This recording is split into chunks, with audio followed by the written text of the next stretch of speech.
کی وجہ سے آنسو نکلیں، اگرچہ وہ مکھی کے سر کے برابر ہوں، پھر وہ آنسو بہہ کر اس کے چہرے پر آ جائیں تو اللہ تعالیٰ اسے جہنم پر حرام کر دیتا ہے۔ اللہ تعالیٰ اپنے بندے پر رحم کرنے کے کوئی نہ کوئی بہانے ڈھونڈ لیتا ہے کہ اسے جہنم سے بچا لیا جائے اور دوزخ میں نہ ڈالا جائے۔ ربیع الاول کے اس مہینے پر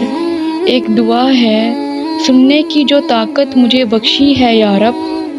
سننے کی جو طاقت مجھے بخشی ہے یا رب، پھر مسجد نبوی کی اذانیں بھی سنا دے، آمین۔ اگر آپ روزانہ اسی طرح کی احادیث اور اذکار میں شامل رہنا چاہتے ہیں تو اسلامک سوچ کو سبسکرائب کریں اور ویڈیو کو صدقہ جاریہ کے طور پر آگے لازمی شیئر کر دیا کریں، کیونکہ نبی کریم صلی اللہ علیہ وآلہ وسلم نے فرمایا: آباد رہے وہ شخص جو میری حدیث سنے اور دوسروں کو بھی ایسے ہی پہنچا دے۔